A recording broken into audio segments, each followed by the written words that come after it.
શા માટે જ્યોતિષ લાઈફ સાથે એનું શું કનેક્શન છે? જ્યોતિષ શાસ્ત્ર પણ આપણને માર્ગ બતાવે છે કે આપણે આ રસ્તે જવાનું છે, આ રસ્તે નથી જવાનું. સેલિબ્રિટી લોકો એ પણ પોતાના પર્સનલ એસ્ટ્રોલોજર રાખતા હોય છે, સાચી વાત છે? મુકેશ અંબાણીના પણ ઘણા એસ્ટ્રોલોજર છે પર્સનલ, અને એના 17th ફ્લોર ઉપર એને આખી બ્રાહ્મણોની ટીમ જ રાખેલી છે. સોશિયલ મીડિયામાં તમે ઘણા બધા લોકોની આગાહીઓ પણ કરેલી છે, ઘણી બધી બાબતોને લઈને મેં જોયું હતું. 2024ની જે ભવિષ્યવાણી મેં કરી હતી, 1/1/24 મેં વિડીયો અપલોડ કર્યો હતો. એની અંદર મેં કીધું હતું કે કમળ ખીલશે, કમળ ખીલી ગયું 2024માં. અને એક ભવિષ્યવાણી હું આ પોડકાસ્ટના માધ્યમથી પણ કરવા માંગીશ કે 2026ના એન્ડ સુધીમાં ઇન્ડિગોને લઈને કંઈ ભવિષ્યવાણી હતી તમારી? હા, ઇન્ડિગોમાં થોડીક દુર્ઘટનાની સંભાવના છે, અને 31 ડિસેમ્બર 2025 પહેલાં ઇન્ડિયન સ્ટોક માર્કેટ વિશે શું તમારી ભવિષ્યવાણી છે? જ્યાંથી શરૂ થયું જાન્યુઆરી, જ્યારથી શરૂ થશે ત્યાંથી લઈને ડિસેમ્બરમાં ત્યાં જ આવશે હિંચકો ખાઈને. ક્રિપ્ટોને લઈને પણ તમે ઘણી બધી વાર સોશિયલ મીડિયાના માધ્યમથી કહેતા હો છો. ક્રિપ્ટો કરન્સીની અંદર બહુ જ મોટું કૌભાંડ ટૂંક સમયમાં ખુલશે. વૈશ્વિક સ્થિતિ વિશે તમારું શું માનવું છે? 2026ની અંદર કોઈ એક દેશની સત્તા ભંગ થવાની છે કે આવતા વર્ષે 2026માં ફરીથી અવળચંડાઈ ચાલુ થઈ જશે પાકિસ્તાનની, અને આ વખતે ચીનથી પણ થોડું જોખમ છે. ઇન્ડિયા વિશે તમારું શું માનવું છે? Indian politics. ભારતનું અર્થતંત્ર બહુ સારું જવાનું છે.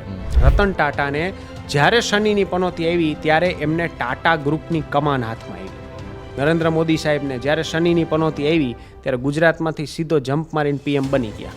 પણ તમારા કર્મોનું બંધન શું શનિદેવ ટાળી દેશે? તમે તેલ ચડાવશો, એ કર્મનું ફળ તો મળવાનું જ છે. આ સમયની અંદર લોકો બહુ ભોળવાઈ ગયા છે. એમના વિશ્વાસ કોઈ પણ એસ્ટ્રોલોજર ઉપર આ સમયે કરાય એવો નથી. અપકમિંગ કોઈ એવા છે પોલિટિશિયન કે જેમની કુંડળી બહુ જ સારી હોય, તમે જોયેલી હોય, કે એમના ચાન્સીસ સારા હોય? સૌથી સારામાં સારી કુંડળી તો અત્યારે મોદી સાહેબની છે. બધા એમ કહે છે કે પૂરી થવાની છે ટર્મ પૂરી નહીં કરી શકે, હમણાં રિટાયરમેન્ટ લઈ લેશે, રાજીનામું, કંઈ થવાનું નથી. ગુજરાત પોલિટિક્સને લઈને શું માનવું છે? કારણ કે 2027માં વિધાનસભા ચૂંટણી પણ આવે છે. દાદા રિપીટ નહીં થાય મને એવું લાગે છે. એક રીતે જોવા જઈએ તો કેટલીક સીટ ઉપર ગાબડા પડશે, પણ ઓલમોસ્ટ કમળ તો ખીલશે જ ગુજરાતમાં, એ 100%ની વાત છે. ખેડૂતો માટે આવનારો સમય કેવો હશે? આર્થિક રીતે જોવા જઈએ તો 2026માં ખેડૂતો સુખી હશે. વરસાદ આવશે કે નહીં આવે? નવરાત્રી બગડશે કે નહીં બગડે? શું લાગે છે તમને? હું તમને કહી દઉં, આ ભવિષ્યવાણી સાચી પડે ને પછી હું સ્ટોરી મૂકીશ. ભાવનગર, સુરત, વલસાડ, વાપી, સાઉથ પટ્ટો આખો, અમદાવાદ એટલે કે કર્ણાવતી મહાનગર અને જામનગર, આટલા શહેરની નવરાત્રી બગડશે.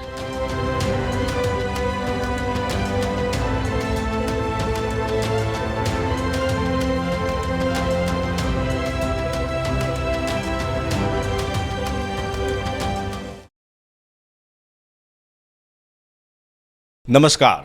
સોશિયલ મીડિયાનો જમાનો છે, અને સોશિયલ મીડિયાના જમાનામાં એવું અચૂક બનતું હોય છે કે તમે રીલ જોતા હો અને ચોથી કે પાંચમી રીલ એક જ્યોતિષની આવે, ન્યુમેરોલોજિસ્ટની આવે.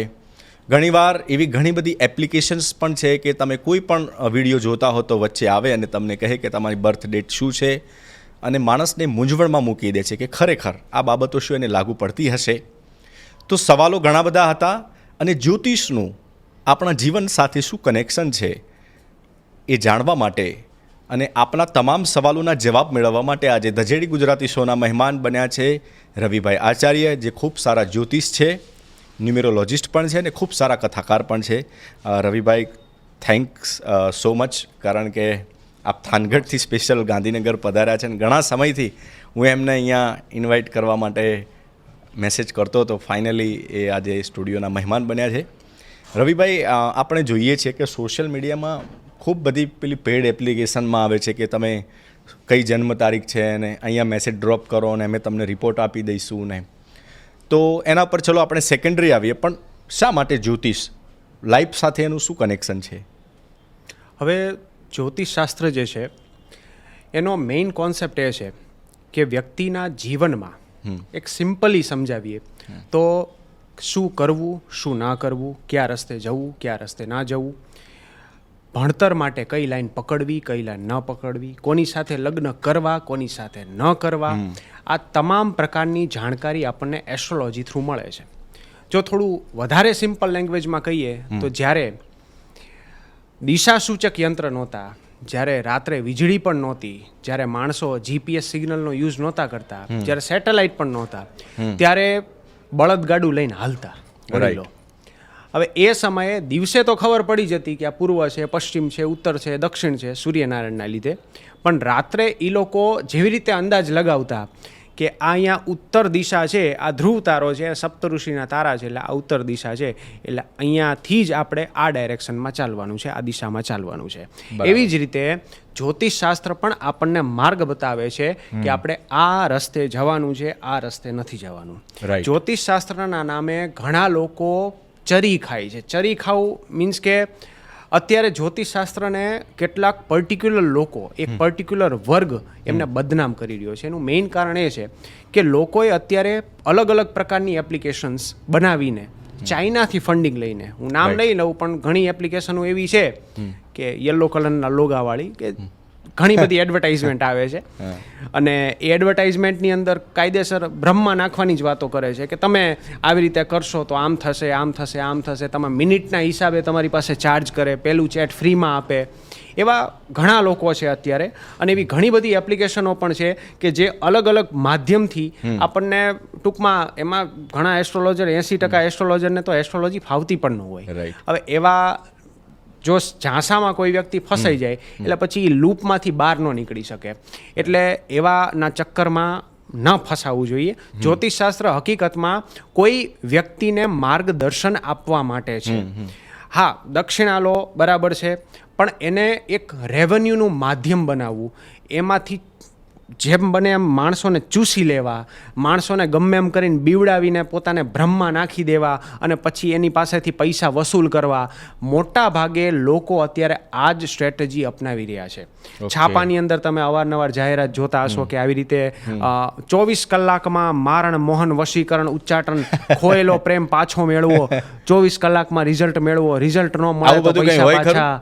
હકીકતમાં એવું છે કે આ વશીકરણ ને આ બધી ઠીક છે, હવે આવા કોઈ કરવાવાળા લોકો હવે આ રહ્યા નથી સમાજની અંદર. જે લોકો સિદ્ધ યોગી, સિદ્ધ પુરુષ હોય એ કોઈ દિવસ આવી રીતે જાહેરાત કરીને કોઈ દિવસ કરે નહીં. હકીકતમાં આ બ્રહ્મા નાખવાની વાતું છે. એમાં તમે એકવાર પૈસા ટ્રાન્સફર કરો એટલે પછી તમારો નંબર બ્લોક થઈ જાય ને પછી પૈસા ગાયબ થઈ જાય, પછી તમે કોઈ FIR ન કરાવી શકો. એટલે આવા ઘણા લોકો ફ્રોડ અત્યારે માર્કેટમાં છે. એસ્ટ્રોલોજીનો મેઇન કોન્સેપ્ટ જ એ છે કે માણસને રસ્તો બતાવો કે કયા રસ્તામાં જવા જેવું છે, કયા રસ્તામાં નથી જવા જેવું, કઈ લાઈન પકડાય, કઈ લાઈન ન પકડાય, કયો વ્યવસાય કરાય ને કયો વ્યવસાય ન કરાય. પહેલાંના સમયમાં રાજા મહારાજાઓ પણ જ્યોતિષી પ્રમાણે ચાલતા અને એવું પણ લોકો કહેતા હોય છે કે જે મોટા મોટા સેલિબ્સ લોકો હોય છે, સેલિબ્રિટી લોકો, એ પણ પોતાના પર્સનલ એસ્ટ્રોલોજર રાખતા હોય છે. સાચી વાત છે? હા, પહેલાંના સમયની અંદર રાજા મહારાજાઓના પર્સનલ ગુરુ હતા જેને રાજ્યગુરુ કહેવાતા, અને એ રાજ્યગુરુઓ રાજાને માર્ગદર્શન આપતા કે આ મુહૂર્ત ઉપર તમારે જ્યારે પણ ચડાઈ થાય છે તો પાડોશી સૈન્ય આવેલું છે અને ત્યાં એને પોતાના મંડાણ માંડ્યા છે, હવે તમારે ચડાઈ આ 2 દિવસ નથી કરવાની, આ 2 દિવસ રહીને કરો એટલે તમારો વિજય થશે. અને વિજય થતો. ઘણી વખત કોઈ દેશ ઉપર પોતે ચડાઈ કરવાની હોય કે યુદ્ધ કરવાનું હોય કે કોઈ પણ નવા મહેલનું નિર્માણ કરવાનું હોય કે કોઈ પણ મહત્વપૂર્ણ નિર્ણય લેવાના હોય, એની અંદર રાજ જ્યોતિષીઓ મહત્વનો ભાગ ભજવતા.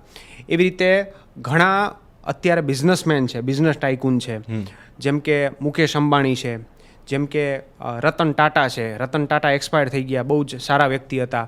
એમના પણ પોતાના એસ્ટ્રોલોજર હતા અને મુકેશ અંબાણીના પણ ઘણા એસ્ટ્રોલોજર છે પર્સનલ. અને એના 17th ફ્લોર ઉપર એને આખી બ્રાહ્મણોની ટીમ જ રાખેલી છે વિથ ફેમિલી, કે જે રોજ ડેઇલી હવન થાય, રોજ હવન, રોજ પૂજા, ત્યાં રોજ હવન થાય છે. એમના એ પોતે સ્પિરિચ્યુઅલ છે પણ એમના પત્ની એમના કરતાં 10 ગણા સ્પિરિચ્યુઅલ છે.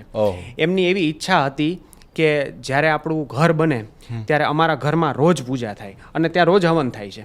ત્યાં વિથ ફેમિલી, અને એ લોકોને જે કોઈ બ્રાહ્મણ સારા લાગે ને એટલે એને ઉપાડી જ લેશે ફેમિલી. એટલે ઉપાડી મીન્સ કે કિડનેપ નથી કરતા, પણ એ એમને ઓફર કરે છે કે તમે હવે અમારી સાથે જ રહો અને અમારા માટે જ કામ કરો. ઓકે. એટલે ઘણા બિઝનેસમેન અને ઘણા પોલિટિશિયનના પણ પોતાના એસ્ટ્રોલોજર હોય છે, પર્સનલ એસ્ટ્રોલોજર, પર્સનલ બ્રાહ્મણો એમને રાખેલા હોય વિધિ વિધાન માટે. તો હા, આ વસ્તુ સાચી છે. સોશિયલ મીડિયામાં તમે ઘણા બધા લોકોની આગાહીઓ પણ કરેલી છે, ઘણી બધી બાબતોને લઈને મેં જોયું હતું, ઘણી બધી સાચી પણ પડી છે. તો એ કઈ કઈ આગાહીઓ હતી તમારી? જેમ કે સૌથી પહેલાં તો જ્યારે હું કોઈ પણ વિડીયો પોસ્ટ કરું એટલે એના વરસ સ્ટાર્ટ થાય એના એક દિવસ પહેલાં કરી દઉં. 2024ની જે ભવિષ્યવાણી મેં કરી હતી, 1/1/24 મેં વિડીયો અપલોડ કર્યો હતો. એની અંદર મેં કીધું હતું કે કમળ ખીલશે, કમળ ખીલી ગયું 2024માં. પછી ભૂકંપની આગાહી કરેલી હતી. એ વર્ષમાં 2024નું વર્ષ હાઈએસ્ટ નંબર ઓફ અર્થક્વેક જે 1 જાન્યુઆરીથી જ શરૂ થઈ ગયા હતા. પછી આ વર્ષની અંદર જે વિમાન દુર્ઘટના થઈ છે, બહુ દુઃખદ એક દુર્ઘટના થઈ અમદાવાદની અંદર, કર્ણાવતી મહાનગરની અંદર, તો એ દુર્ઘટના વિશે પણ આગાહી કરેલી.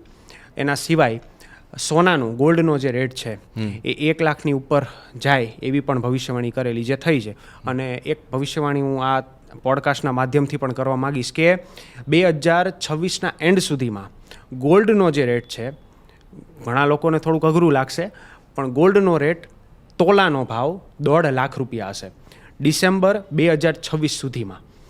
ઘણા લોકો એસ્ટિમેટેડ અંદાજ લગાવે છે એઆઈના માધ્યમથી કે 2028 સુધી પહોંચતા 2028ની રાહ નહીં જોવે, એ 2026ના ડિસેમ્બર સુધીમાં જ 1.5 લાખ પહોંચી જશે.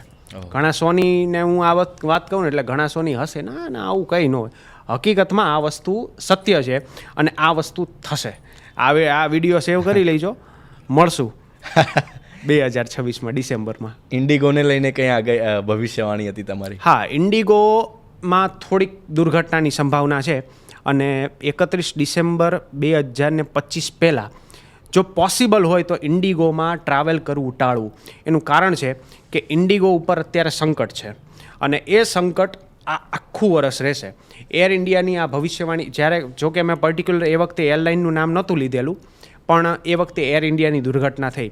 હવે વારો ઇન્ડિગોનો છે, એટલે ઇન્ડિગોમાં ટ્રાવેલ આ વર્ષે ટાળજો. એ નાનું ટ્રાવેલ હોય કે મોટું ટ્રાવેલ હોય, ઇન્ટરનેશનલ હોય કે ડોમેસ્ટિક હોય, 31 ડિસેમ્બર પછી કરો, છૂટ છે. 31 ડિસેમ્બર પહેલાં ન કરતા, નકર હલવાઈશો. ઓકે, તો બધાએ ધ્યાન રાખવું જોઈએ, બહુ ધ્યાન રાખવાની જરૂર છે હકીકતમાં. અને આ હું બીવડાવતો નથી, હકીકતમાં આવી ઘટના ઘટશે અને મારી તો એવી ઈચ્છા છે કે ન ઘટે, ન કરે નારાયણ કે આવું કંઈ ના થાય, પણ ઘટના ઘટવાની પૂરેપૂરી શક્યતા છે. ઓકે. ડોનાલ્ડ ટ્રમ્પને લઈને તમારું શું માનવું છે? ડોનાલ્ડ ટ્રમ્પ જે મતલબ કે ગમે ત્યારે સ્ટેટમેન્ટ આપે છે, આજે કંઈક સ્ટેટમેન્ટ આપ્યું, પાછું કંઈક સ્ટેટમેન્ટ આપે, એના કારણે જે અલગ અલગ કન્ટ્રીઝ પર જે ઇફેક્ટ થાય છે. હવે આ જે ઉતાર ચઢાવની જે સ્થિતિ છે આ ડિસેમ્બર સુધી ચાલશે. 15 ડિસેમ્બર સુધી આ સ્થિતિ ચાલશે. યુએસનું માર્કેટ કન્ટિન્યુઅસલી ડિક્લાઇનિંગ મોડ ઉપર રહેશે. ઇન્ડિયન માર્કેટ ઉપર ક્યારેક અપ ક્યારેક ડાઉન એની ઇફેક્ટ પડશે, પણ ઓવરઓલ જોવા જઈએ તો અત્યારે જે યુએસનું વાવાઝોડું છે એ 15 ડિસેમ્બર પછી ટાઢું પડશે. એટલે કદાચ કોઈને યુએસએમાં ઇમ્પોર્ટ એક્સપોર્ટનો બિઝનેસ ઠપ થઈ ગયો હોય અથવા તો કોઈ પણ વસ્તુ એમની રોકાઈ ગઈ હોય તો ચિંતા કરવાની જરૂર નથી. ઘણાના વિઝા અટકાયેલા હોય, ઘણાના વિઝા હોવા છતાં પણ એમને બીક હોય કે અમારે અમેરિકામાંથી બહાર નીકળી જવું પડશે. બસ ડિસેમ્બર સુધી ખમી જાઓ, બધું હરખું થઈ જશે. 15 ડિસેમ્બર. ઇન્ડિયન સ્ટોક માર્કેટ વિશે શું તમારી ભવિષ્યવાણી છે? આ વર્ષની અંદર ઓવરઓલ જો જોવા જઈએ તો અપ્સ એન્ડ ડાઉન્સની સ્થિતિ રહેશે. ઓવરઓલ તો માર્કેટ બુલિશ રહેશે. અત્યારથી લઈને જો ડિસેમ્બર સુધી જોઈએ તો સ્ટોક માર્કેટ બુલિશ રહેશે. હવે પછીના સમયમાં 2026નું આખું વર્ષ જોઈએ તો એટલું બધું ઓવરઓલ મને ઉપર નથી દેખાતું. જેટલું હશે એટલું જ રહેશે, બ્રેક ઇવનમાં રહેશે. નિફ્ટી 50 હોય કે પછી સેન્સેક્સ હોય, ઓવરઓલ જોવા જઈએ તો એ બ્રેક ઇવનમાં જ રહેશે. જ્યાંથી શરૂ થયું જાન્યુઆરી, જ્યારથી શરૂ થશે ત્યાંથી લઈને ડિસેમ્બરમાં ત્યાં જ આવશે હિંચકો ખાઈને. એટલે કોઈ ખાસ પ્રોફિટ નહીં મળે, સાઇડવેઝ રહેશે. હા. ઓકે. ક્રિપ્ટોને લઈને પણ તમે ઘણી બધી વાર સોશિયલ મીડિયાના માધ્યમથી કહેતા હો છો, કારણ કે આજકાલ બધું બહુ ચાલે છે ક્રિપ્ટો કરન્સીનું, ઘણી બધી એપ્લિકેશન્સ પણ છે.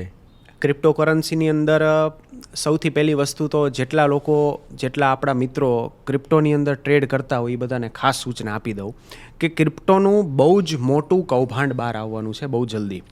ભારત સરકારે ક્રિપ્ટો બેન કરેલી છે તો એની પાછળ કંઈક ને કંઈક રીઝન હોય.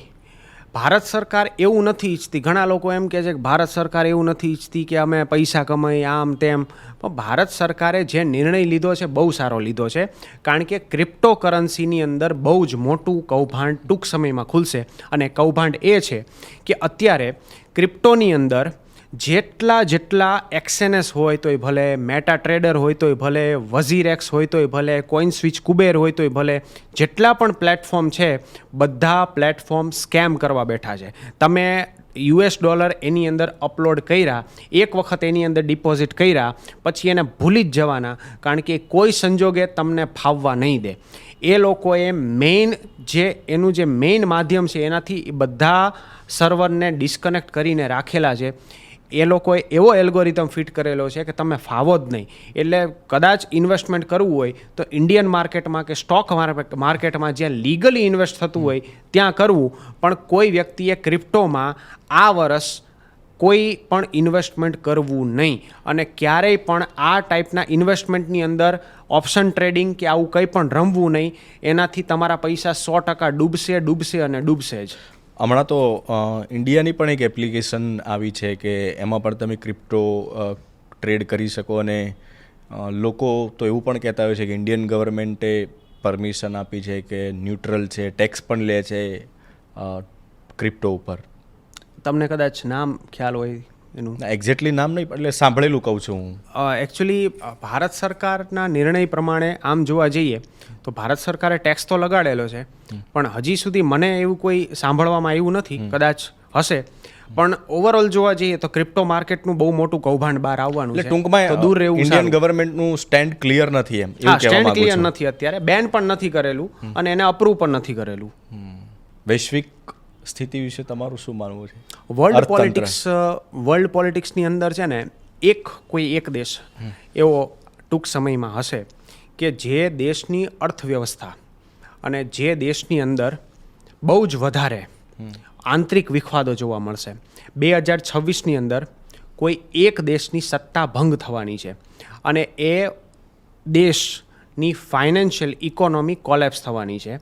એ ભારતની આજુબાજુનું કોઈ દેશ હશે, કદાચ એક કન્ટ્રી છોડીને બીજી કન્ટ્રીમાં હશે, પણ એ એશિયાની અંદર, એશિયા કોન્ટિનેન્ટની અંદર જ એ દેશ. પાકિસ્તાન તો નહીં હોય ને? પાકિસ્તાન તો છે જ, એ તો પહેલાથી ડૂબેલું છે અને હવે વધારે હાલત ખરાબ થશે. પણ હા, એક વસ્તુ ખરી કે આવતા વર્ષે 2026માં ફરીથી અવળચંડાઈ ચાલુ થઈ જશે પાકિસ્તાનની. જાન્યુઆરી મહિનાથી લઈને 15 જાન્યુઆરી 2026થી લઈને ફરીથી સીઝ ફાયરનું ઉલ્લંઘન પાકિસ્તાન કરશે, પણ કંઈ થશે નહીં એઝ યુઝ્યુઅલ. પણ એ પ્રયાસ તો 100% કરશે. અને આ વખતે ચીનથી પણ થોડું જોખમ છે.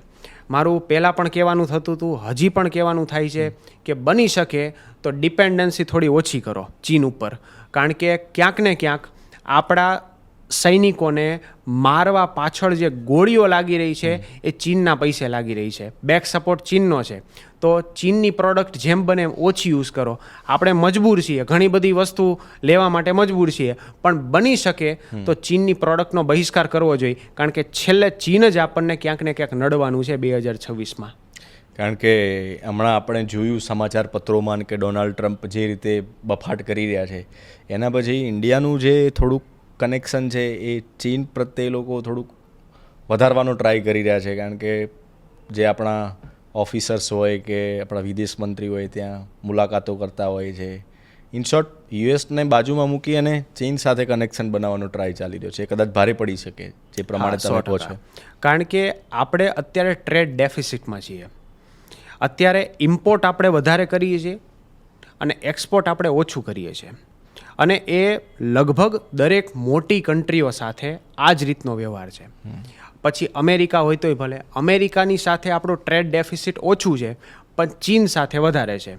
હવે મેઇન વસ્તુ એ છે કે અમેરિકાની અંદર જે અત્યારે ચાલી રહ્યું છે, જે બફાટ કરે છે, એની પાછળનું ખાલી એક જ રીઝન છે, ડોનાલ્ડ ટ્રમ્પ કોઈ વસ્તુથી ધ્યાન ભટકાવે છે. કંઈક તો અંદરથી અંદરખાને કંઈક તો કરે છે. કારણ કે એની જન્મકુંડળીના ચાર્ટ પ્રમાણે એક વસ્તુ તો નક્કી થાય છે કે એ રાહુ પ્રધાન છે. રાહુ પ્રધાન વ્યક્તિ બોલે કંઈ ને હાલે કંઈ. સૌરાષ્ટ્રમાં કહેવત છે કે ચબાને કે દાંત અલગ ને ઓલા કહે છે ને હિન્દીમાં ચાવવાના અલગ હોય, ચાવવાના અલગ ને બતાવવાના દેખાડવાના અલગ. એવી રીતે કહે છે કે હાલવાના અલગ. એટલે ટૂંકમાં એનું જે સ્ટેટમેન્ટ છે એ ક્યાંક ને ક્યાંક એની ઇન્ટરનલ પોલિસીને દબાવવાની કોશિશ કરે છે. રાહુ પ્રધાન વ્યક્તિ હંમેશા ભ્રમમાં રાખે, વ્યક્તિને ક્યાંક ને ક્યાંક ડાયવર્ટ કરવાનો પ્રયાસ કરે. તો અત્યારે ડાયવર્ટ કરવાનો પ્રયાસ થઈ રહ્યો છે. અને એક વસ્તુ છે, એલોન મસ્કે એને ટેકો આપ્યો, એના ગ્રહો મેચ થતા હતા, બેયનો સારો સમય હતો. ટેસ્લાનો સારો સમય હતો. ટેસ્લા ફેવરેબલ 5 નંબર ઉપર છે. 5 નંબર છે બુધનો છે. મોટર ઇન્ડસ્ટ્રી બહુ સારી ચાલી, બહુ જ વ્યવસ્થિત. ભારતની અંદર એનો વેપાર ચાલુ થઈ ગયો, મુંબઈની અંદર પહેલો શોરૂમ ખોલ્યો, સારામાં સારો સમય હતો. એને ફંડિંગ કર્યું, ટ્રમ્પને જીતાડ્યો, બધી રીતે બેક સપોર્ટ આપ્યો, અને એ વ્યક્તિ અત્યારે પડતો મૂકી દીધો. એટલે અમેરિકા માટે કોઈ પરમેનન્ટ મિત્ર પણ નથી, કોઈ પરમેનન્ટ શત્રુ પણ નથી, કારણ કે અમેરિકા પોતે રાહુ પ્રધાન છે. આમ જોવા જઈએ ને શાસ્ત્ર પ્રમાણે, શાસ્ત્રમાં એક વસ્તુ હું જસ્ટ વાંચતો હોય ને એટલે મને વિચાર આવતું હોય કે શાસ્ત્રમાં ઉલ્લેખ છે પાતાળનો, કે પાતાળમાં રાક્ષસો છે. જો પૃથ્વી ગોળ છે તો પૃથ્વીની પહેલી બાજુ આપણે જોઈ, ભારતની પહેલી બાજુ જોઈને એકદમ ઓપોઝિટ સાઈડ, એકદમ નીચે નીચે નીચે નીચે જાવ એટલે એકદમ દાવાનળ આવે, એનાથી ઉપર ઉપર ઉપર જાવ એટલે પૃથ્વી ગોળ છે. એટલે આની બીજી સાઈડ જે છે એ યુએસ છે. તો એ શાસ્ત્રમાં લખેલું પાતાળમાં રાક્ષસો છે. તો એ રાક્ષસોનો વાસ ત્યાં જ છે, બોલે કઈ ને હાલે કઈ. Right. What about India? India વિશે તમારું શું માનવું છે? Indian politics. ભારતનું અર્થતંત્ર બહુ સારું જવાનું છે. આવનારા સમયની અંદર માણસો કહે છે ભારત વિશ્વગુરુ બનશે. ભારત વિશ્વગુરુ જ છે ઓલરેડી, અને આવનારા સમયમાં પણ મજબૂત સ્થિતિ રહેશે ભારતની. ભારતની અંદર જે પ્રમાણે વિકાસ થઈ રહ્યો છે, હવે પછીનો જે ટાઈમ છે ભારત માટે સૌથી સારામાં સારો સમય છે. અને 2047 સુધી કોઈ પણ પ્રકારની ભારત ઉપર કોઈ સંકટ નથી આવવાનું. હા, નાના મોટા છમકલા થયા રાખે. બાકી ભારતનો જે ચાર્ટ છે 15 ઓગસ્ટ 1947 રાત્રે 12:01. હવે એ પ્રમાણે આપણે જો એનો ચાર્ટ ભારતની કુંડળી જોઈને તો એમાં હવે પછીના જે 2047 સુધીના જે મહાદશા અંતરદશાને જે ગ્રહો છે એ પ્રમાણે ભારતનો સમય બહુ સારો આવવાનો છે. અને ધીમે ધીમે ભારત પ્રગતિ કરશે, ખૂબ પ્રગતિ કરશે. અને આગળ જતાં એમાં યુવાઓનો જે સપોર્ટ છે એ બહુ સારો રહેશે. યુવા વર્ગ બહુ આગળ વધશે. આપણે તો એવી જ એક્સપેક્ટેશન રાખીએ કે ઇન્ડિયાના લોકો જેમ આઉટ ઓફ કન્ટ્રી જાય છે એમ બીજા લોકો આપણા કન્ટ્રીમાં આવીને વ્યવસાય કરે. એમાં તો વાર લાગશે, કારણ કે અત્યારે જોવા જઈએ ને તો જે પ્રમાણે હકીકતમાં કહું ને તો માણસોને કામ કરવું બહુ જરૂરી છે. માણસો કામ નથી કરતા ને એ તકલીફ છે. કામ કરશે, વ્યવસાય કરશે, કંઈક નાનો મોટો બિઝનેસ કરશે તો ભારતને ક્યાંક ને ક્યાંક વૈશ્વિક પટલ ઉપર લાવવામાં એ લોકો સહાયતા કરશે. રાઈટ. અત્યારનો યુવા વર્ગ છે ને ઓટલા ભાંગશે અને કંઈ જ નહીં કરે. હકીકતમાં એ લોકોએ કંઈક કરવાની જરૂર છે. કોઈ વ્યક્તિ ગ્રેજ્યુએટ હોય, કોઈ વ્યક્તિએ BCom કરેલું હોય, BA કરેલું હોય, હવે એ વ્યક્તિને ક્યાંક ને ક્યાંક ઈગો હોય મારી પાસે આ ડિગ્રી છે. હવે એને કદાચ એમ કહીશું પાણીપુરીની લારી નાખી દે, કાં શાકભાજી વેચી દે, ગમે એ કરી દે, એ નહીં કરે. એને શરમ આવે, મેં ગ્રેજ્યુએટ આના હાટું થોડું કર્યું છે. હકીકતમાં યુવાઓએ આમાં ખૂબ સપોર્ટ કરવાની જરૂર છે. ટેક્સ નો ભરો તો કંઈ નહીં, પૈસાનું રોટેશન તો કમસે કમ ફેરવો. એટલે યુવાઓના હાથમાં જ ભારતની બાગડોર છે. હવે આપણે થોડા ગ્રહ કુંડળી પર આવી રહ્યું ભાઈ, તો દરેક ગ્રહ કંઈ ને કંઈ સૂચવે છે. તો આપણે ટૂંકમાં એ સમજવું છે કે કયો ગ્રહ શું કરી શકે. ઓકે, તો સૌથી પહેલાં ગ્રહોનો એક નેચર છે. જેમ કે સૌથી પહેલાં સૂર્ય. તો સૂર્ય છે રાજા. સૂર્ય એવો ગ્રહ છે કે જે વ્યક્તિને લીડરશિપ આપે. સૂર્ય કુંડળીની અંદર સ્ટ્રોંગ હોય તો સૂર્ય વ્યક્તિને સત્તા અપાવે, ખુરશી અપાવે. સૂર્ય વ્યક્તિને ગવર્મેન્ટ એમ્પ્લોય પણ બનાવી શકે, પોતે ગવર્મેન્ટ પણ બનાવી શકે. સારા સારા કલેક્ટર, સારા સારા નેતા, સારા સારા પોલિટિશિયન. જે વ્યક્તિ બહુ જ સારા લીડર હોય એ બધાની કુંડળી સૂર્ય પ્રધાન હોય અને સૂર્ય એમને સારો હોય. તો સૂર્ય ધારે તો વ્યક્તિને રાજા બનાવી શકે. ફૂલ ઓફ કોન્ફિડન્સ એ વ્યક્તિના ચહેરા ઉપર હોય. એ વ્યક્તિનું કાર્ય જે છે એ સૂર્યનો એક બેઝિક નેચર છે કે એના સમયે ઉગી જાય, એના સમયે આથમી જાય, એના રૂટીનમાં કોઈ ફેરફાર નથી હોતો. સૂર્ય પ્રધાન વ્યક્તિ જે વ્યક્તિ હોય ને એનો રૂટીન હંમેશા ફિક્સ હોય કે આ સમયે આ કામ કરવાનું, આ સમયે આ કામ કરવાનું. એ અર્લી હોય પણ એ ક્યારે લેટ ન હોય. આ સૂર્ય જ્યારે વ્યક્તિ સૂર્ય પ્રધાન હોય, સૂર્ય જ્યારે વધારે એના ઉપર અસર કરતો હોય ત્યારે એ વ્યક્તિને આ પ્રકારનું વ્યક્તિત્વ આપે. પછી ચંદ્ર જે છે બહુ સેન્સિટિવ ગ્રહ છે. ચંદ્ર મનનો સ્વામી છે. સૂર્ય આત્માનો કારક છે, ચંદ્ર મનનો સ્વામી છે. પુરુષ સૂક્તની અંદર પણ કીધું છે કે ચંદ્રમાં મનસો જાત તક્ષક્ષો સૂર્યો અજાયત. ચંદ્રમાં મનસો જાત, મનનો સ્વામી છે ચંદ્રમાં. એટલે મનનો જે કારક છે એ ચંદ્ર છે. ચંદ્ર વ્યક્તિના વિચારો, માનસિક સ્થિતિ, માનસિક શાંતિ અને સાથે સાથે જોવા જઈએ તો માતાનું સુખ, સાથે સાથે એ વ્યક્તિના વિચારો, પોઝિટિવિટી, એની લાગણી, ફિલિંગ્સ, આ બધી જ વસ્તુ ઉપર ચંદ્રનો કંટ્રોલ છે. ચંદ્ર એવી રીતે કંટ્રોલ કરે છે કે જેવી રીતે પૂનમના દિવસે એકદમ સમુદ્ર એકદમ ઉપર આવી જાય છે અને જ્યારે અમાસ હોય એટલે સમુદ્ર એકદમ નીચે આવી જાય છે. તો ઘણા લોકો એમ કે ગ્રહથી થોડા આપણા જીવનમાં ફેર પડે. હવે ચંદ્ર આટલા અબજો કિલોમીટર દૂર છે છતાંય એ પૃથ્વી ઉપર રહેલા પાણીને હલાવી શકે છે. એટલે આ બધા ગ્રહોની ઉર્જા પણ આપણા જીવનમાં અસર કરે જ છે. પછી એવી જ રીતે મંગળ છે. તો મંગળ ભૂમિપુત્ર કહેવામાં આવ્યા છે. મંગળ ઉર્જાના સ્વામી છે. મંગળ સેનાપતિ છે, સૈનિક છે. જેમ માંગલિક હોય, ઘણા લોકો એમ કે માંગલિક હોવું એ અભિશાપ છે, માંગલિક મંગળવાળી છોકરી છે તો એનું કેમ થશે, શું થશે, મંગળવાળો છોકરો ચિંતા કરે. પણ હકીકતમાં મંગળવાળા વ્યક્તિ એનર્જેટિક વ્યક્તિ હોય છે. મંગળ હોવું જ એક વ્યક્તિ માટે અભિશાપ નથી. મંગળ હોવું એ વ્યક્તિ માટે સારામાં સારા આશીર્વાદ છે, શુભ છે.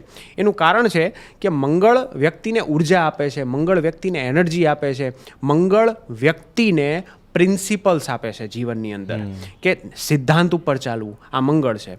મંગળ પ્રધાન વ્યક્તિ થોડા ક્રોધી હોય પણ મંગળ પ્રધાન વ્યક્તિ ક્યારેય કપટી નથી હોતા. એ કોઈ સાથે કપટ નથી કરતા.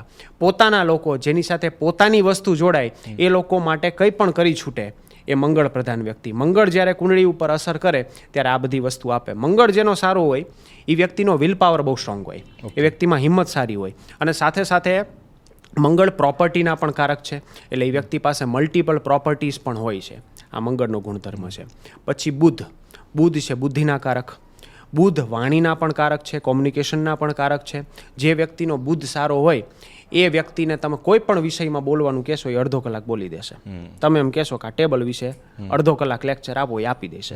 બુધ જેનો પાવરફુલ હોય એ વ્યક્તિની વાણી પ્રખર હોય, એ વ્યક્તિના મગજથી લઈને જીભ સુધી કનેક્શન જે છે ને એ સૌથી ફાસ્ટેસ્ટ હોય.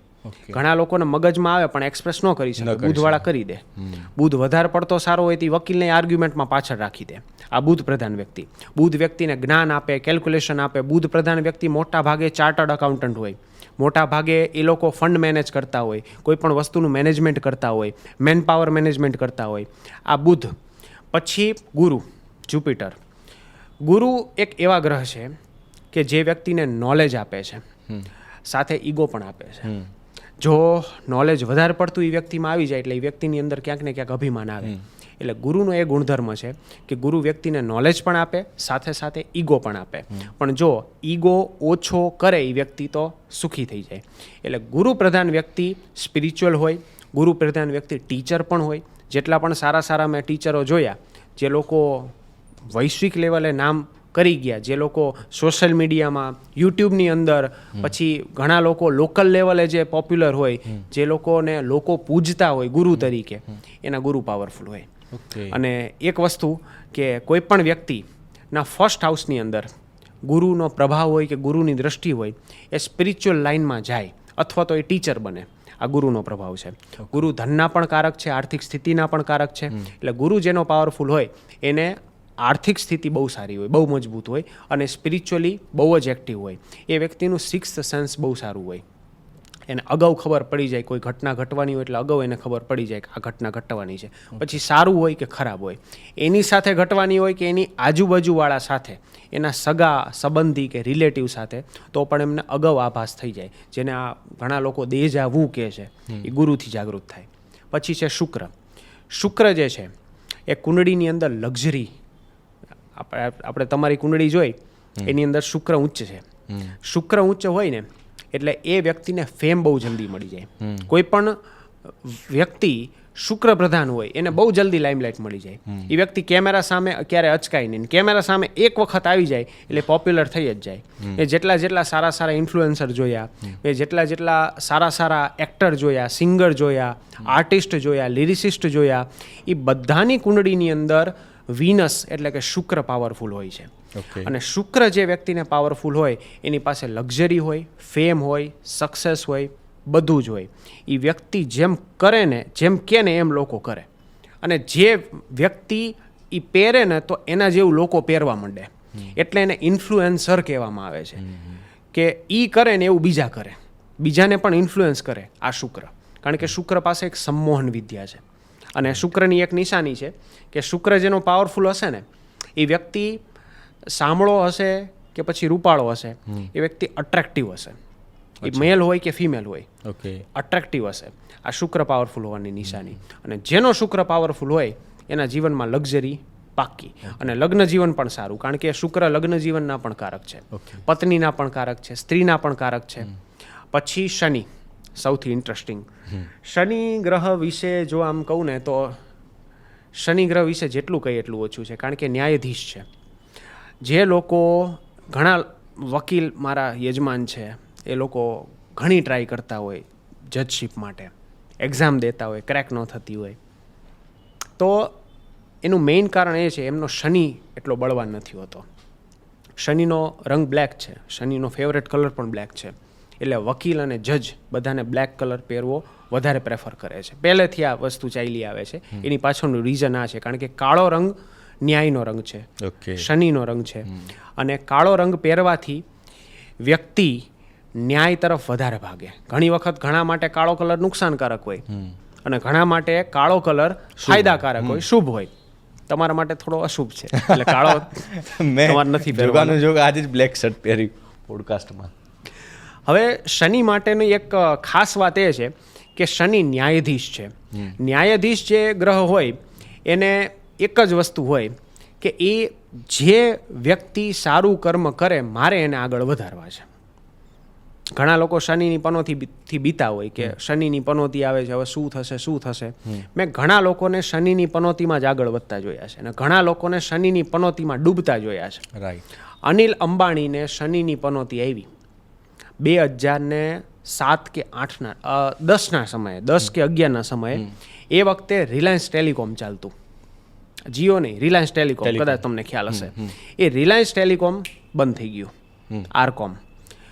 રતન ટાટા, શ્રી લેટ રતન ટાટાને જ્યારે શનિની પનોતી આવી ત્યારે એમને ટાટા ગ્રુપની કમાન હાથમાં આવી. નરેન્દ્ર મોદી સાહેબને જ્યારે શનિની પનોતી આવી ત્યારે ગુજરાતમાંથી સીધો જમ્પ મારીને પીએમ બની ગયા 2014માં. શનિની પનોતી બધા માટે નુકસાન કરે એવું જરૂરી નથી. શનિની પનોતી કર્મ ઉપર ફળ આપે છે. એટલે શનિનું પણ એવું છે, કુંડળીની અંદર શનિ ગ્રહ સારો છે એનો મતલબ એ છે કે જીવનની અંદર તમે ક્યારેય પાછા નહીં પડો અને તમારું કોઈ કંઈ બગાડી નહીં શકે. શનિ સારો એટલે ગઢ પણ સારું, ગઢ પણ સુધરી જાય વ્યક્તિનું. ગઢ પણ ત્યારે સુધરે જ્યારે પૈસા હોય. અમે એક ભગવાનને પ્રાર્થના હંમેશા યજમાન પાસે કરાવી કે અપ્રાપ્ત લક્ષ્મી પ્રાપ્તિ અર્થમ પ્રાપ્ત લક્ષ્મ્યાહ ચિરકાલ સંરક્ષણાર્થમ. જ્યાં સુધી જીવી ત્યાં સુધી લક્ષ્મી પ્રાપ્ત કરી. તો શનિ એ ફળ આપે છે. શનિ જેનો સારો હોય એ જ્યાં સુધી જીવે ત્યાં સુધી એને લક્ષ્મી મળે, અને શનિ જેનો ખરાબ હોય એ વ્યક્તિ પાસે લક્ષ્મી હોય છતાંય એ વ્યક્તિ પોતાની લક્ષ્મીનો ત્યાગ કરીને પોતે, એક બહુ જ ઇન્ટરેસ્ટિંગ કેસ, મને નામ તો અત્યારે યાદ નથી, બહુ જ સારા બિઝનેસમેન, રેમન્ડ્સ કંપનીનું કદાચ તમે નામ સાંભળેલું હશે. રેમન્ડ્સ કંપનીના માલિકે એમને શું હુઈજું પોતાના દીકરા પ્રત્યે પ્રેમ કે એમને પોતાની બધી પ્રોપર્ટી, ઘર, પોતાની કંપનીની ઓનરશિપ અને બધું જ એમને આપી દીધું એમના દીકરાને આપ્યું. અને મહિનો દિવસ નથી થવા દીધો, તરત જ દીકરાએ પોતાના સગા બાપને કાઢી મૂક્યા. એ 2 BHK ફ્લેટની અંદર રહેવા માટે હજી મજબૂર છે. તમે ન્યૂઝમાં જોજો, આ વસ્તુ સત્ય હકીકત છે. અને એની પાછળનું મેઇન કારણ છે શનિ. શનિ જ્યારે ખરાબ થાય ત્યારે આ પરિસ્થિતિ વ્યક્તિની પેદા કરે. હવે આવું શું કામ થયું? ક્યાંક ને ક્યાંક કર્મ. શનિ જ્યારે જ્યારે આવે ને ત્યારે કર્મનો ફટકો મારે મારે ને મારે. શનિ બધો જ હિસાબ રાખે છે. ન્યાયાધીશ તમારી સામે બેઠો છે, તમે ન્યાયાધીશની સામે ગુનેગાર બનીને બેઠા છે, એ ન્યાયાધીશ તમારા બધા રેકોર્ડ્સ ચેક કરે છે, એમાં કંઈક ગિલ્ટી તમે સાબિત થયા એટલે તમને એ ફટકો મારે. આ શનિ ન્યાયાધીશ છે. એટલા માટે કુંડળીની અંદર શનિ પાવરફુલ હોવા બહુ જરૂરી છે. શનિની પનોતી ચાલુ થઈને મારા બેટા ઓલી વીટી પહેરે, કાળા ઓલી લોખંડની વીટી. પછી ઓલા હનુમાનજીને, હા એ બરાબર છે, હનુમાનજીને તમે ઉપાસના કરો, તેલ ચડાવો, હનુમાન ચાલીસા બોલો, એની પાછળ બેક સ્ટોરી પણ છે. હકીકતમાં એ કરવાથી લાભ પણ થાય, પણ શનિદેવને તેલ ચડાવે, જેવી જેની શ્રદ્ધા, આપણે કોઈનો વિરોધ નથી. પણ તમારા કર્મોનું બંધન શું શનિદેવ ટાળી દેશે? તમે તેલ ચડાવશો તો એ કર્મનું ફળ તો મળવાનું જ છે. તમે જે કર્મનું ફળ ભોગવવા માટે જન્મા છો, એ કર્મનું ફળ ભગવાન કૃષ્ણએ કીધું છે કે મને મળવાનું છે. અને શનિનો જ્યારે ટાઈમ આવશે ત્યારે કર્મનું ફળ મળશે. આ શનિની વિસ્તારમાં માહિતી. હવે છે રાહુ. રાહુ છે ગેમ્બલર. રાહુ અને કેતુની ઇન્ટરેસ્ટિંગ સ્ટોરી છે. તમને કદાચ ખ્યાલ હશે કે જ્યારે સમુદ્ર મંથન થયું એ વખતે દેવ અને દાનવોએ સમુદ્ર મંથન કર્યું. સમુદ્ર મંથનમાંથી અલગ અલગ વસ્તુઓ નીકળી, એમાંથી અમૃત નીકળ્યું. અમૃત નીકળ્યું એટલે પછી અમૃતને ડિસ્ટ્રીબ્યુટ કરવા માટે બે બાંધતા હતા દેવ ને રાક્ષસ. એ વખતે ભગવાને મોહિની સ્વરૂપ લીધું, વિષ્ણુ ભગવાને, અને પોતે અમૃતનું કળશ લઈને બધા દેવોને રાક્ષસોને આપવા માટે ગયા. એ વખતે રાહુ અને કેતુ જે પહેલાં એક જ હતા, તે સૂર્યચંદ્ર વચ્ચે જઈને બેસી ગયા, અને પછી એમને અમૃત પી લીધું ને પછી એમને ખબર પડી એટલે સુદર્શન ચક્રથી ભગવાને એમનું શિરછેદ કર્યું. રાહુ અલગ અને કેતુ અલગ. હવે રાહુ એટલે કે 4 નંબર, 4, 13, 22 અને 31. આ લોકોનું એક એડવાઇસ ખાસ આપું કે રાહુ પ્રધાન જેટલા લોકો હોય ને એ લોકોએ બીજા પાસે કામ કરાવડાવવું જોઈએ. કારણ કે રાહુ પાસે ખાલી માથું છે, મગજ છે, આંખો છે, મુખ છે, કાન છે. એ ઓબ્ઝર્વ કરી શકે છે, એ જોઈ શકે છે, પ્લાનિંગ કરે છે, કહી શકે છે, પણ એક્ઝિક્યુશન એના વશની વાત નથી. એટલે એક્ઝિક્યુશન માટે એને ટીમ રાખવી પડે. એટલે રાહુ પ્રધાન જેટલા પણ લોકો છે એમને હું એક જ વસ્તુ કહું, તમે પોતે કામ ન કરો, તમે કામ કરાવડાવો. પોતે જેટલું થતું હોય એટલું જ કરો, તમારા ક્રાઇટેરિયામાં આવતું હોય એટલું જ કરો. રાહુ પ્રધાન લોકો બહુ સારા લીડર હોય. રાહુ વ્યક્તિને લીડર બનાવે, રાહુ વ્યક્તિને ગેમ્બલર બનાવે, રાહુ વ્યક્તિને ઇલ્યુઝનમાં પણ નાખે, વહેમમાં પણ નાખે. એ વ્યક્તિ પોતાની રિયલ ઇમેજ છુપાવવામાં એક્સપર્ટ હોય. અચ્છા.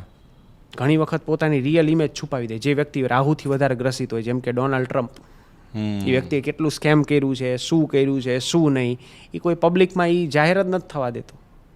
જેના ઉપર જાહેર કરતા હતા લોકો ટ્વિટર ઉપર, એ ટ્વિટરને પણ ખરીદાવી લીધું. ભાઈ ખરીદી લે ભાઈ, આને નામ ફેરવી નાખાનું કરી નાખ્યું. એટલે જે કોઈ એના વિરુદ્ધ અવાજ ઉપાડે એટલે એને દબાવવાનું કામ કરે છે રાહુ. રાહુ કામ કરાવડાવે છે. રાહુ જેના ઉપર હાવી થાય એને તે ખાલી સિગ્નલ જ આપે કે આ વસ્તુ કરવાની છે, એટલે એ વ્યક્તિ વસ્તુ કરે. પછી કેતુ પાસે માથું નથી, ખાલી ધડ જ છે, હૃદય છે અને પેટમાં અમૃત છે. કેતુવાળા લોકો બહુ જ સ્પિરિચ્યુઅલ હોય. જેમ કે કેતુનો નંબર છે 7 નંબર. કેતુનો પ્રભાવ એવો હોય કે કેતુ વ્યક્તિને જ્યારે સારો હોય ને ત્યારે એ વ્યક્તિ સ્ટોક માર્કેટમાં ખૂબ અંધાધૂંધ પૈસો કમાય, ખૂબ પૈસો કમાય. અને એવા વ્યવસાયથી પણ પૈસો કમાય કે જે વ્યવસાય કદાચ ગવર્મેન્ટે બેન કરેલા હોય, જે તે વસ્તુ જે તે જગ્યા ઉપર બેન કરેલી હોય, એવી વસ્તુથી પણ પૈસા કમાય કેતુ પ્રધાન લોકો. કેતુ વ્યક્તિને સ્પિરિચ્યુઆલિટી આપે. કેતુ વ્યક્તિને સંન્યાસી પણ બનાવે છે. કેતુ જ્યારે બહુ સારો હોય ત્યારે વ્યક્તિ સંન્યાસી પણ બને છે. એટલે આ કેતુનો ગુણ છે. આવી જ રીતે સૂર્ય માટે નંબર 1, જે સૂર્યની જેટલી પણ ગુણધર્મ કીધા, નંબર 1 એટલે કે 1, 10, 19 અને 28 વાળા ઉપર લાગુ પડે છે. ચંદ્રના જે ગુણધર્મ કીધા એ 2, 11, 20 અને 29 તારીખવાળા જન્મવાળા માટે લાગુ પડે છે. મંગળના જે ગુણધર્મ કીધા 9, 18, 27 વાળા માટે લાગુ પડે છે. રાહુના જે ગુણધર્મ કીધા એ 4, 13 અને 22 માટે લાગુ પડે છે અને 31 માટે લાગુ પડે છે. સાથે સાથે જે બુધના ગુણધર્મ કીધા એ 5, 14, 23 માટે. ત્યાર પછી ગુરુના જે ગુણધર્મ કીધા એ 3, 12, 21 અને 30 માટે. પછી શુક્રના જે કીધા એ 5, 6, 15 ને 24 માટે. ત્યાર પછી જે શનિના કીધા એ 8, 17 અને 26 માટે. રાહુના કીધા એ 4, 13, 22 અને 31 માટે, અને કેતુ માટે જે કીધા એ 7, 16 અને 25 માટે લાગુ પડે છે. જે આ તારીખના જન્મ હોય એ લોકો પર પણ આ ગ્રહોનો પ્રભાવ જોવા મળે છે. પ્લસ જન્મકુંડળીની અંદર ફર્સ્ટ હાઉસમાં જે ગ્રહ હોય એ ગ્રહ પણ વ્યક્તિના વ્યક્તિત્વ ઉપર અસર નાખે છે, એટલે એમને પણ આ વસ્તુ લાગુ પડે છે. ધારો કે નંબર 1નો પર્સન છે પણ ફર્સ્ટ હાઉસમાં વિનસ છે, શુક્ર છે, તો સૂર્યનો ગુણધર્મ પણ લાગુ પડશે અને શુક્રનો પણ લાગુ પડશે. સૂર્ય અને શુક્ર બેયનો કમ્બાઇન નેચર એ વ્યક્તિની અંદર હશે. અમે એવી રીતે પ્રિડિક્ટ કરી સામેવાળા વ્યક્તિનો નેચર. ભાઈ પહેલાં સામેવાળા વ્યક્તિને આપણે મળ્યા નથી, ઘણી વખત ટેલિફોનિક ચર્ચા થતી હોય, એમાં અમે સૌથી પહેલાં ટાર્ગેટ કરી એના નેચર વિશે જ. તમારો નેચર ભાઈ આવો છે, તમારી પોઝિટિવ વસ્તુ આ છે, તમારી નેગેટિવ વસ્તુ આ છે, તમે આ રીતની વિચારધારા ધરાવો છો, તમારી સાથે આ ઘટનાઓ ઘટેલી છે પાસ્ટમાં, આ રીતનું કંઈ થયેલું છે તમારી સાથે, અત્યારે આ રીતની સ્થિતિ ચાલતી હશે અને ફ્યુચરમાં આ રીતનું થશે. અમે એવી રીતે પ્રિડિક્ટ કરી. સૌથી પહેલાં નેચરને જ પકડી અમે કે તમારું નેચર આ છે, કારણ કે આપણે મળેલા નથી, આપણે પહેલી જ વખત મળ્યા હોય અથવા તો ફોનમાં પહેલી વખત વાત થઈ હોય, ત્યારે વ્યક્તિના પહેલાં નેચર વિશે કહેવાનું, પછી એના પાસ્ટ વિશે કહેવાનું. અત્યારે માણસો ભૂલ એ કરે છે કે આ એક બહુ અલગ મુદ્દો છે, આ એક ખાલી ખાસ હાઇલાઇટ કરજો આ મુદ્દો, કે આ સમયની અંદર લોકો બહુ ભોળવાઈ ગયા છે. માણસને તણખલાનો સહારો જોઈએ. એટલે શું કે એસ્ટ્રોલોજરને કુંડળી બતાવે, પછી એમ કે પોતાની બધી સમસ્યા કહેવા માંડે, અમને આ થાય છે ને અમને આ થાય છે ને ઘરમાં આમ થાય છે ને તેમ થાય છે. કહેવાનું નથી. હકીકતમાં તમારે સામેવાળા વ્યક્તિને સાંભળવાના છે. તમે કોઈ પણ વ્યક્તિને જન્માક્ષર બતાવો એટલે સામેવાળા વ્યક્તિને પહેલાં સાંભળો, એ વ્યક્તિ શું કહે છે, એ વ્યક્તિ કેટલું સાચું કહે છે, એ જે કહે છે એ તમારા ઉપર કેટલું લાગુ પડે છે. ત્યાર પછી તમે જજ કરો કે આ વ્યક્તિની પ્રિડિક્શન, ભવિષ્યવાણી કેટલી આપણા ઉપર એક્યુરેટ સાબિત થઈ છે. ત્યાર પછી વિશ્વાસ કરો. રાઈટ. એમના વિશ્વાસ કોઈ પણ એસ્ટ્રોલોજર ઉપર આ સમયે કરાય એવો નથી. ઓકે. ન્યુમેરોલોજી વિશે પણ તમે સારું એવું જાણો છો, તો દરેક નંબરનું કંઈ ને કંઈ કનેક્શન હોય છે, તો કયો નંબર શું કરી શકે છે અને શું છે ન્યુમેરોલોજી? ન્યુમરોલોજીની અંદર સૌથી પહેલાં તો જે મેં વાત કરી અગાઉ કે સૂર્ય પ્રધાન વ્યક્તિ 1 2 4 7, એવી રીતે કનેક્શન એ રીતનું છે કે one of the family number પણ કહેવાય છે ઘણા નંબર, કે જેમ કે સૌથી પહેલાં કેટલાક મેજિકલ નંબર છે, જેમ કે 11, 22, 33 અને 44. આ 4 નંબરને માસ્ટર નંબર કહેવાય છે. ન્યુમરોલોજીની અંદર જ્યારે કોઈ પણ વ્યક્તિનું નામ આ નંબર ઉપર એડ થતું હોય એટલે એ વ્યક્તિની અંદર એ ગ્રહોના એક્સ્ટ્રા ઓર્ડિનરી ગુણ જોવા મળે, બહુ સારા ગુણ જોવા મળે, અને એ વ્યક્તિ જે ધારે એ કરી શકે. એ વ્યક્તિનું અલગ જ કનેક્શન હોય, એની અલગ જ ઓરા હોય, અલગ જ એનર્જી હોય વ્યક્તિની. જેમ કે એક એક્ઝામ્પલ આપું તમને. વિરેન્દ્ર સહેવાગ જ્યારે રમતો, કદાચ તમે ક્રિકેટ જોતા હશો, એ વખતે એની જે એવરેજ હતી 44 ચાલતી, જ્યારે એ 44 નંબરની જર્સી પહેરતો. પછી એનો ટાઈમ ખરાબ આવ્યો અને એને પછી 0-0 જર્સી ચાલુ કરીને પછી સાવ બ્લેન્ક કરી દીધું. 44 number one of the master number છે. સોનાક્ષી સિન્હાનો આખો જો ટોટલ કરી નામનો તેનો 33 નંબર આવે છે. પછી 42 નંબર પણ સારો છે. 42 નંબર અને 24 નંબર ઓપોઝિટ જેન્ડરથી બેનિફિટ અપાવતો નંબર છે. જે વ્યક્તિની જન્મ તારીખ 24 હોય એ વ્યક્તિને ઓપોઝિટ જેન્ડરથી બહુ વધારે બેનિફિટ મળે. મેલ હોય તો ફિમેલથી, ફિમેલ હોય તો મેલથી. આ વસ્તુ કોમન છે 24 વાળા દરેક વ્યક્તિ માટે, એ હંમેશા ઓપોઝિટ જેન્ડરથી બેનિફિટ પ્રાપ્ત કરે.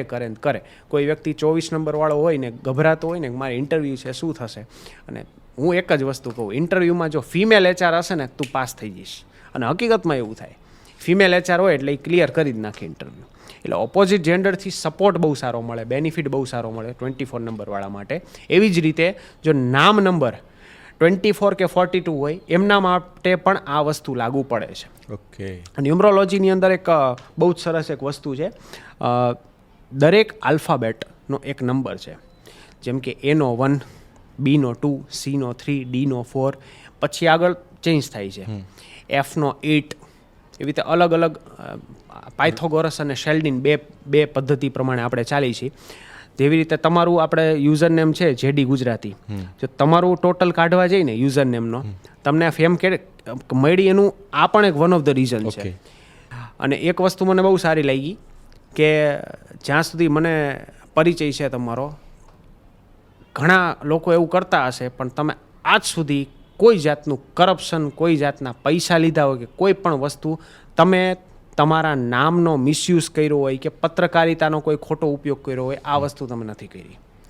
આ વસ્તુના કારણે જ 26 નંબર તમને ફળ્યો છે. અને પ્લસ તમારી રાશિ પણ મકર છે, મકર રાશિનો સ્વામી પણ શનિ છે, એટલે શનિ ન્યાયપ્રિય છે, એટલે તમને હજી પણ આગળ વધારશે. સારું કર્મ કરશો એટલે સારું ડેફિનેટલી ફળ આપશે. 100%. ઘણા લોકો 26 નંબરનો ટોટલ આવતો હોય, 35 નંબરનો ટોટલ આવતો હોય, માણસો બિચારા રોતા હોય કે આ નંબર મને બહુ ફળે. પણ તમે કર્મ કેવા કર્યા એ તો તમે જુઓ. કર્મ કરો એવું ફળ આપે શનિ. તમે શનિના નંબર ઉપર આવી ગયા 26 ઉપર, એટલે એ તો ડેફિનેટલી ફાયદો કરશે જ, કારણ કે તમે કોઈ ખરાબ કર્મ કરેલા જ નથી, ખાસ કરીને તમારી ફિલ્ડમાં.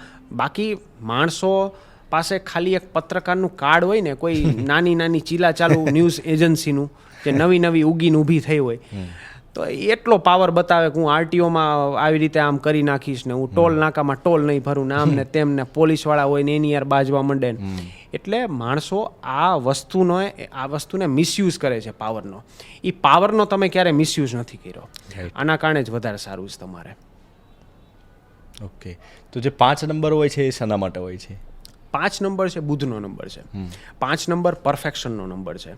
5 નંબરવાળા જેટલા પણ લોકો થયા, જેટલા પણ લોકોની જન્મ તારીખ 5, 14 ને 23 છે, એ લોકોની અંદર એક પરફેક્શન જોવા મળે. ખાસ કરીને બુધ, કારણ કે 5 નંબર છે ને બધા નંબરની વચ્ચે છે એકદમ. 1 2 3 4 5 6 7 8 9 આ 4 નંબર આ બાજુ, 4 નંબર આ બાજુ, વચ્ચે 5, એકદમ પરફેક્ટલી બેલેન્સ્ડ નંબર છે. વિરાટ કોહલી 5 નંબર, ભુવનેશ્વર કુમાર બહુ સારો બોલર હતો, swing bowler, 5 number, Aamir Khan 5 number. જે લોકો પરફેક્શનમાં માનવાવાળા, નરેન્દ્ર મોદી પૂરું લખીએ તો પણ 5 નંબર. હા, 50 ટોટલ 50 આવે. એટલે 5 નંબરવાળા દરેક વ્યક્તિ ક્યાંક ને ક્યાંક પરફેક્શન સાથે જોડાયેલા હોય. એ લોકોને જેવું તેવું કામ ન ગમે. અને 5 નંબરની એક ખામી પણ છે, એક ખૂબી પણ છે. હૈદરાબાદમાં ચૂંટાયેલા એક નેતા જેનું નામ છે Asaduddin Owaisi, he is also ruled by number 5. Okay. ઘણી વખત સ્લીપ ઓફ ટંગ થઈ જાય વ્યક્તિથી, જુબાન ફીસલી જાય, બફાટ કરીને બોલવાને બદલે કંઈક બોલી જાય. એના નાના ભાઈ અકબરુદ્દીન ઓવૈસી સેમ વસ્તુ. ન બોલવાનું પણ ક્યારેક બોલી જાય, ક્યારેક ન બોલવા માંગતા હોય છતાંય બોલી જાય. 5 નંબરની જે ખામી છે એ પણ વાણી છે અને ખૂબી પણ વાણી છે. ખામી ખૂબી બે વાણી છે. જો વાણીનો ઉપયોગ વ્યવસ્થિત કરે, એક કવિ કહી ગયા છે કે શબ્દ સમજ કે બોલીએ, શબ્દ કે હાથના પાંવ, એક શબ્દ ઔષધ કરે, દૂજા શબ્દ કરે ઘાવ. 5 નંબરવાળાએ તો શબ્દ બહુ સમજી વિચારીને જ બોલવા જોઈએ, કારણ કે ઘણી વખત જીભ ફીસલી જાય તો કંઈકનું કંઈક થઈ જાય. મારે એવું થયેલું, હું 5 નંબર જ છું. એટલે અનુભવ, જાત અનુભવ બોલે. 6 નંબર શેનો છે? 6 નંબર શુક્રનો છે, વિનસ. 6, 15 ને 24 જેનો જન્મ હોય, શુક્ર પ્રધાન લોકો હોય છે. અને 6 નંબર જે છે એમને એક વસ્તુનું ખાસ ધ્યાન રાખવું, કારણ કે અટ્રેક્ટિવ હોય, નેચર બહુ સારો હોય, એ લોકોને ક્યારેય પણ લવ અફેર નહીં કરવાના.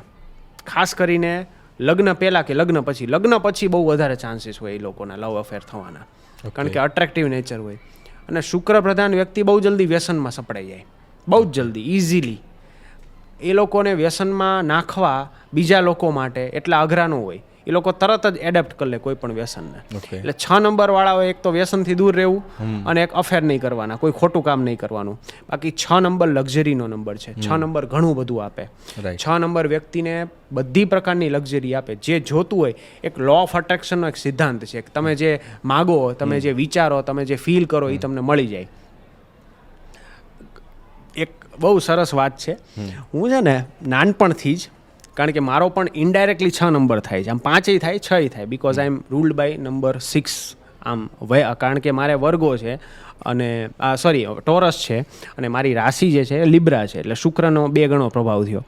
હું ઘણી વખત વિચારતો હોય કે નાનપણથી કે હું આવી રીતે કેમેરાની સામે હોય અને હું આવી રીતે વોઇસ ઓવર કરીને બોલતો હોય માઇકની સામે, અને જે વિઝ્યુલાઇઝેશન હું નાનપણથી કરતો સાચું પડતું હોય, અત્યારે થઈ રહ્યું છે આ સમયે. હું વિચારતો કે મારી યાર આ થાય તો કેવું સારું, આમ થાય તો કેવું સારું, આમ થાય તો કેવું સારું. એ શુક્ર પૂરી પાડે.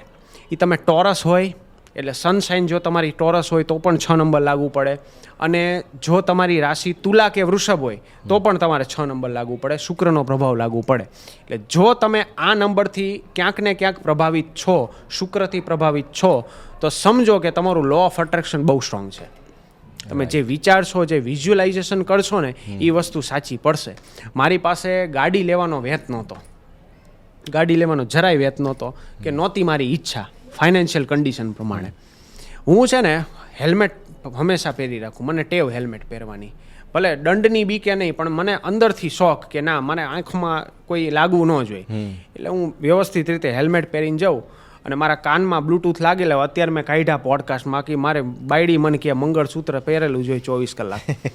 એટલે હું આવી રીતે કાનમાં નાખીને હેલ્મેટ પહેરીને ગીત સાંભળતો અથવા તો કોઈ પણ રીતે હું કોઈ ન્યૂઝ કે કઈ કરંટ અફેરના ન્યૂઝ કે કંઈ પણ સાંભળતો જતો હોય, હું એમ જ વિઝ્યુલાઇઝેશન કરતો હોય કે હું અત્યારે ગાડીમાં બેઠેલો છું, કારમાં બેઠેલો છું, અને કારમાં બેસીને આવી રીતે જઈ રહ્યો છું. કારણ કે આજુબાજુનો કંઈ અવાજ તો આવવાનો નથી, આગળ કાચ જ લાગેલો છે, અને હકીકતમાં થોડા ટાઈમમાં મારે કાર આવી ગઈ.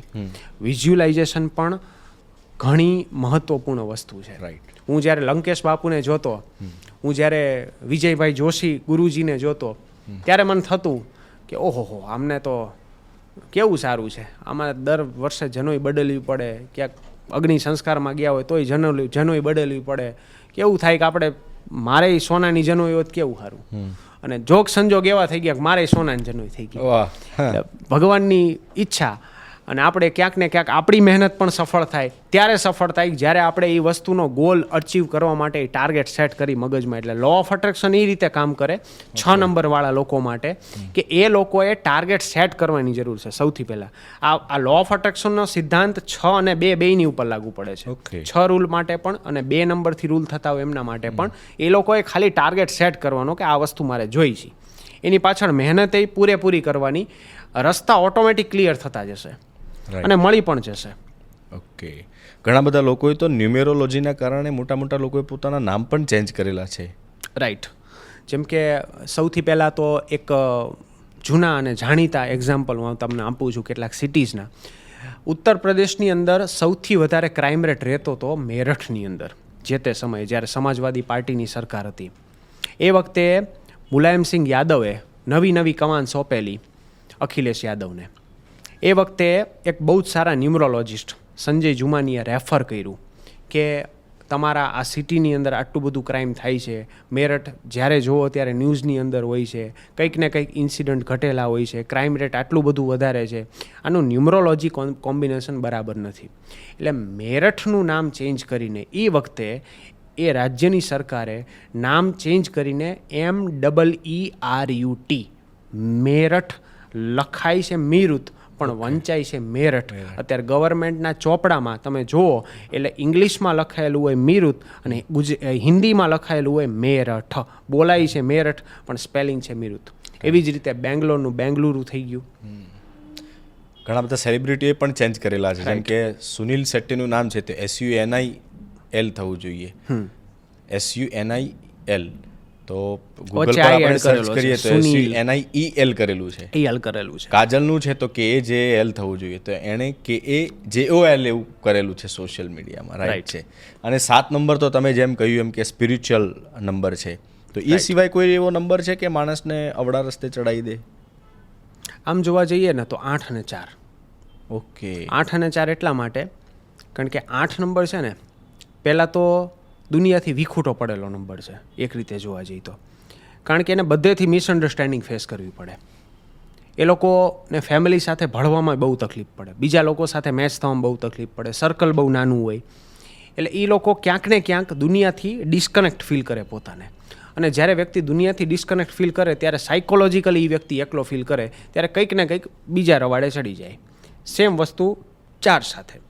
જો એ વ્યક્તિની કુંડળીમાં રાહુ સારો હોય તો કોઈ તકલીફ નથી, પણ જો રાહુ ખરાબ હોય ને, જો એ વ્યક્તિ 4 નંબરથી રૂલ થતો હોય તો એ વ્યક્તિ ડેફિનેટલી અવળા રવાડે ચડે અને કદાચ એવા બિઝનેસ પણ કરે કે જેના કારણે કદાચ એને પ્રશાસનિક દંડ પણ ભોગવવો પડે, જેલ યાત્રા પણ કાપવી પડે, અથવા કોઈ એવું કામ કરે તો.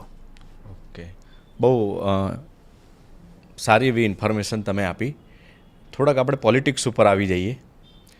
તો કોઈ એવા મોટા મોટા પોલિટિશિયન્સ અથવા એવા કોઈ લોકો છે કે જેમની તમે પર્સનલી મતલબ સ્ટડી માટે એમની કુંડળી જોયેલી હોય? રાઈટ.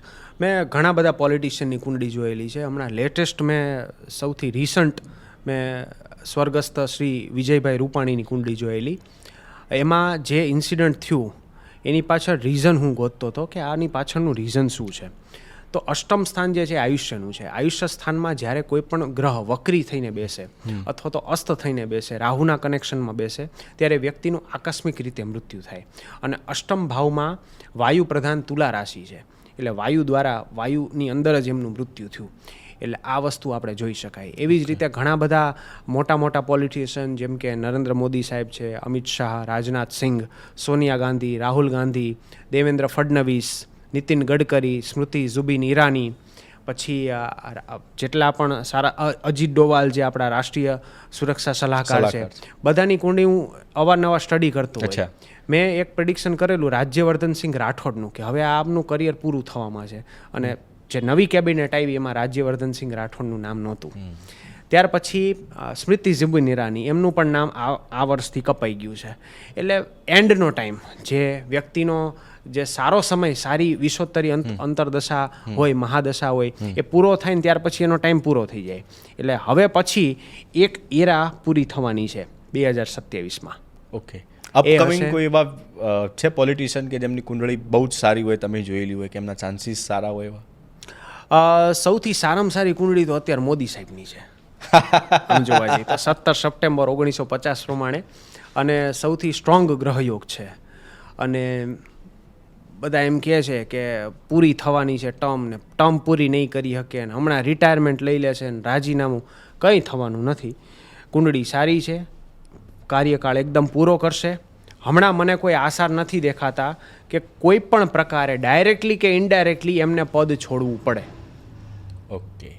ગુજરાત પોલિટિક્સને લઈને શું માનવું છે? કારણ કે 2027માં વિધાનસભા ચૂંટણી પણ આવે છે. દાદા રિપીટ નહીં થાય મને એવું લાગે છે.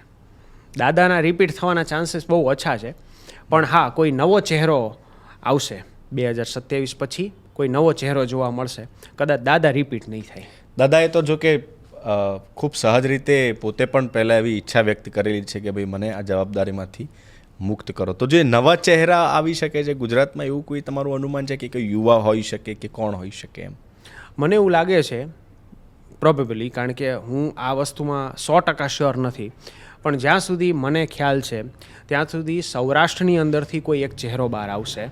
અને એ ચહેરો યુવા વર્ગ, એટલે યુવા નહીં વૃદ્ધ કે નહીં યુવા, 40 to 50ની એજની વચ્ચેના ગાળામાં કોઈ વ્યક્તિ હશે. એટલે ઓલમોસ્ટ યુવા 50ની અંડરમાં કોઈ વ્યક્તિ હશે, અને સૌરાષ્ટ્ર કે કચ્છ પ્રાંતમાંથી કોઈ નવો ચહેરો આવશે. ઇલેક્શન કેવું રહેશે? ટફ ફાઇટ હશે કે? આમ જોવા જઈએ તો એક રીતે જોવા જઈએ તો કેટલીક સીટ ઉપર ગાબડા પડશે, પણ ઓલમોસ્ટ કમળ તો ખીલશે જ ગુજરાતમાં. એ 100%ની વાત છે. 2027માં અગેન બીજેપી? હા, 100%. ગાબડા પડવાની સંભાવના સૌથી વધારે છે દક્ષિણમાં, ઉત્તરમાં અને પશ્ચિમમાં. આ 3 જગ્યાએ એક સીટના ગાબડા પડશે. ટોટલ 3 સીટ જવાની છે ભાજપની. ઓકે, બહુ સારું એવું તમે અત્યારથી કહી દીધું. ખેડૂતો માટે આવનારો સમય કેવો હશે? ખેડૂતો માટે આમ વરસાદની દ્રષ્ટિએ જોઈએ તો વરસાદની દ્રષ્ટિએ 2025નું વર્ષ સારું રહેશે. ઉત્તર ગુજરાતના ખેડૂતો માટે થોડું એવરેજ છે, પણ સાઉથ ગુજરાત માટે, સૌરાષ્ટ્ર માટે અને કચ્છ માટે થોડુંક સ્ટ્રેન્જ લાગે. કચ્છ માટે પણ સારું છે, કચ્છના ખેડૂતો માટે. આવનારા સમયમાં જો ગ્રહોની દ્રષ્ટિએ જોઈએ તો ગુજરાતના ખેડૂતોની એવરેજ જે સ્થિતિ રહેશે એ સારી રહેશે એઝ કમ્પેર ટુ 2024. 2025ની અંદર ખેડૂતોની સ્થિતિ સારી રહેશે, અને 2026 વિશે કહીએ તો ખેડૂતોની સ્થિતિ આના કરતાં પણ વધારે સારી રહેશે.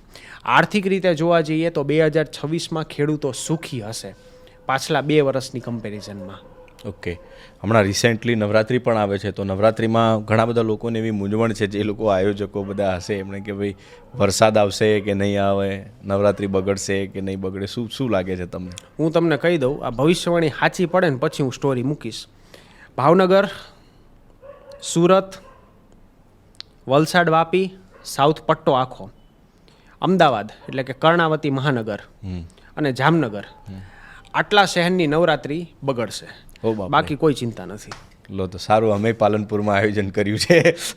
નહીં વાંધો આવે, ઉપાધિ નથી કંઈ. રાજકોટમાં 2 દી બગડશે. હા, રાજકોટમાં 2 દિવસ બગડવાના છે. અચ્છા. 2 દિવસ થોડા, પણ જો કે નવરાત્રી આ વખતે 10 દિવસની છે તો કંઈ ચિંતા નથી. 10 દિવસ એક નવરાત્રી, દિવસ વધારે રમવા એક દિવસ માટે વધારે છે. આઈ હોપ કે તમને ખૂબ મજા આવી હશે ને ખૂબ ઇન્ફોર્મેટિવ આપણે ચર્ચાઓ કરી. અને જતાં જતાં હાલનો આપણો જે યુવા વર્ગ છે એમને કંઈ મેસેજ આપવો હોય તો આપ આપી શકો છો. યુવા વર્ગ માટે એક જ મેસેજ છે કે સૌથી પહેલી વસ્તુ તો કોઈ પણ પ્રકારની એસ્ટ્રોલોજીકલ એપમાં, જો એસ્ટ્રોલોજી એપ અત્યારે એક જ વસ્તુનો યુઝ કરે છે, એક તો લસ્ટ અને લાલચ. આ 2 વસ્તુનો ઉપયોગ કરે છે જે યુવાઓની અંદર એક વીકનેસ જેમ કામ કરે, ખાસ કરીને જેન્ઝીની અંદર. તો એમાં ફસાતા નહીં. મારી ગર્લફ્રેન્ડ બનશે કે નહીં, આ મારી યારે બોલતી નથી, કઈ ઉપાય બતાવો. અરે ભાઈ, નથી બોલતી તો એને નથી બોલાવી, આપણે ધંધી ન કરો ને. એક વસ્તુ, આવી કોઈ પણ એપ્લિકેશનના ઝંઝટમાં પડતા નહીં. બીજી વસ્તુ, જલ્દી પૈસાવાળા બનવાની લાલચ હોય તો ટ્રેડિંગ કરજો, પણ ઇન્ડિયન પ્લેટફોર્મ ઉપર કરજો.